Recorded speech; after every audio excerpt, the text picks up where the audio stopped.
Mga bata, it's kwento time! Ang aklat na babasahin natin ngayon ay tungkol sa pusang si Itim at ang gabi ng Halloween.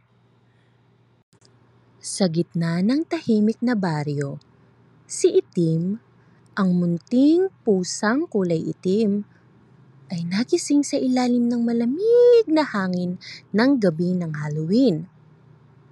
Nagtataka siya kung bakit ang mga bahay ay may mga ilaw na hugis kalabasa at may mga palamuting nakasabit sa mga pinto.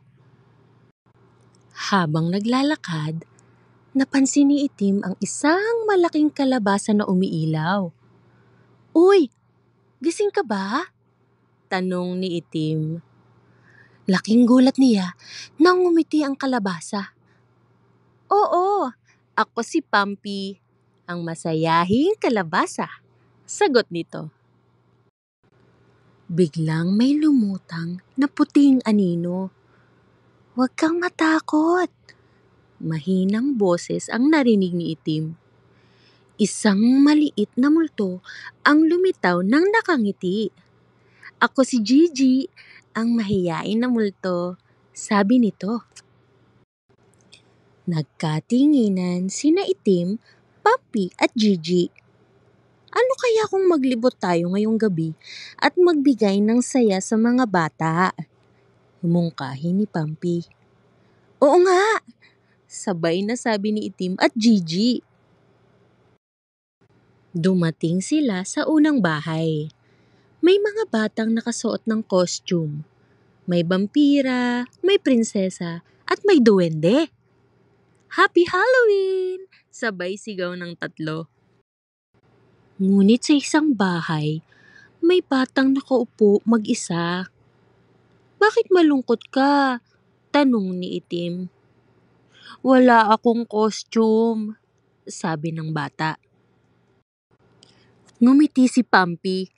"Ako na ang bahala," sabi niya, at nagpaikot-ikot habang kumikislap ang kanyang ilaw. Maya-maya, may lumitaw na maliit na sombrero at kapa para sa bata. "Wow! Salamat!" sigaw ng bata. Sabay yakap kay Itim, Gigi at Pumpy. Ngumiti ang tatlo.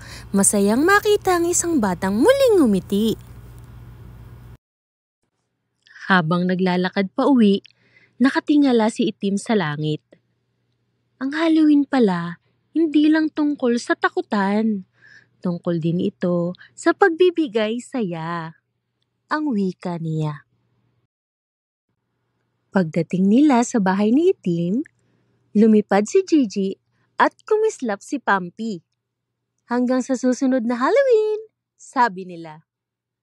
At natulog si Itim na may ngiti. Alam niyang ang gabi ay puno ng kabutihan. Sana may natutunan kayong aral sa kwento natin ngayon. Palaging tatandaan that learning is magical. Kita-kita tayong muli sa susunod na kwento. Paalam!